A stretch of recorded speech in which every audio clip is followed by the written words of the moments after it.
Hello friends, आज हम पढ़ेंगे prevention of money laundering act का चैप्टर नंबर 2। इसमें बताया गया ऑफेंस ऑफ मनी लॉन्ड्रिंग। ये एक इम्पॉर्टेंट चैप्टर है।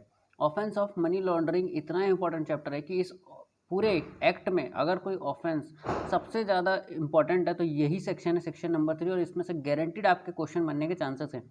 या तो सेक्शन नंबर 3 से बनेगा या तो सेक्शन नंबर 4 इसकी पनिशमेंट से बनेगा। ये एक मोस्ट इम्पॉर्टेंट, आप जितना इम्पॉर्टेंट इसको टिक कर सकते कर लीजिए और इसको अच्छे से याद रखिएगा। Section 3 offences of money laundering, ये एक आसान सेक्शन है। Section number 3 offences of money laundering, इसमें बताया गया हुएवर मतलब जो कोई डायरेक्टली या फिर इनडायरेक्टली, चाहे वो डायरेक्टली इन्वॉल्व हो सकता है या फिर इनडायरेक्टली इन्वॉल्व हो सकता है। इसमें कोई भी ऐसा चीज़ नहीं बताया गया कि जो ऑफेंडर है वही डायरेक्टली ही ऑफेंस कर रहा हो तभी इन्वॉल्व होगा।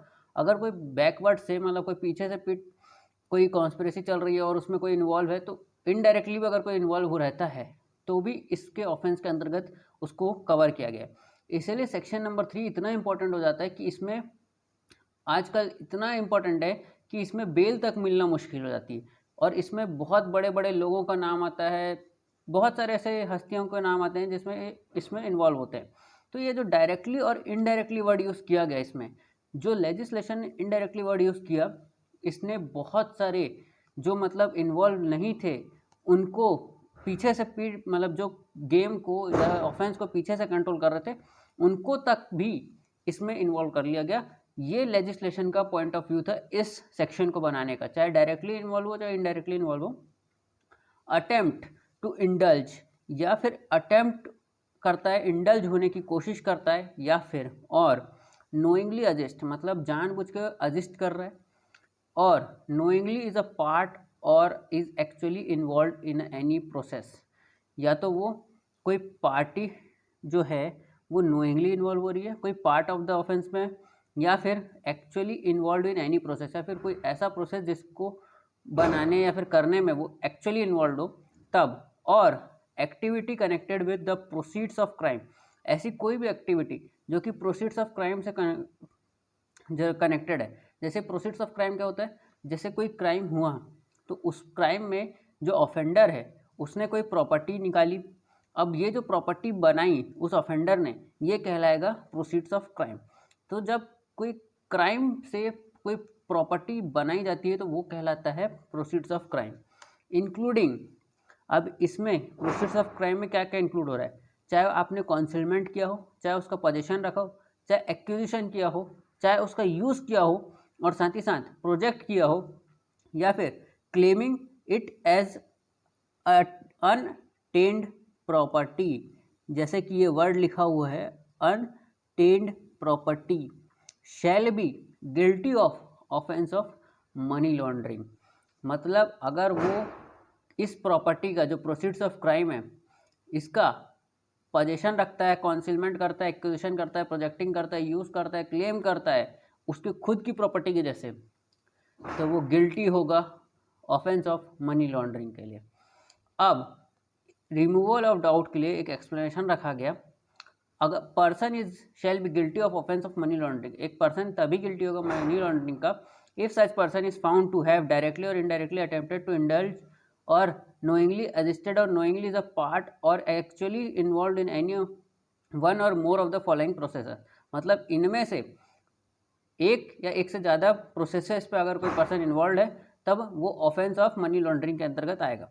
पहला प्रोसेस है कंसीलमेंट, अगर प्रॉपर्टी को कंसील किया गया, पोजीशन में रखा गया, एक्विजिशन किया गया, यूज़ किया गया, प्रोजेक्टिंग एज अनटेन्ड प्रॉपर्टी या फिर claiming as untainted property in any manner, तब वो ऑफेंस माना जाएगा और वो ऑफेंडर कहलाएगा।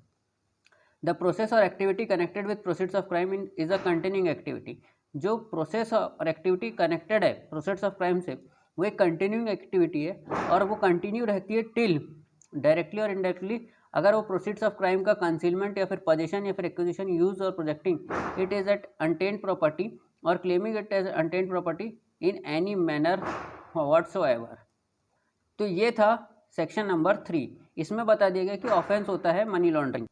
तो ये हुआ हमारा सेक्शन 3 कंप्लीट। अब आते हैं हम सेक्शन नंबर 4 पर। सेक्शन नंबर 4 क्या बोलता है? सेक्शन नंबर 4 सिंपल है और ये आपको पूछा भी जा सकता है। पनिशमेंट में सिंपल है, एकदम सिंपल है। इसकी पनिशमेंट रिग्रेस इम्प्रिजमेंट है। पहली बात तो आपको ये याद रखना है। दूसरा shall not be less than 3 साल, मतलब 3 साल से कम नहीं होगा, और कितना एक्सटेंड हो सकता है, but which may extend to 7 year, and मतलब साथ में फाइन देना जरूरी है। तो 3 ईयर से लेके 7 साल तक की पनिशमेंट होगी, प्लस फाइन होगा, और ये रिग्रेस इम्प्रिजनमेंट होगा। Provided that where the proceeds of crime involved in money laundering relates to any offense specified in para 2 of part A of the schedule। जब भी पार्ट ए ऑफ शेड्यूल के paragraph 2 में अगर कोई offence आता है, the provisions of this section shall have effect as the words which may extend to 7 year, the words which may extend to 10 years has been substituted.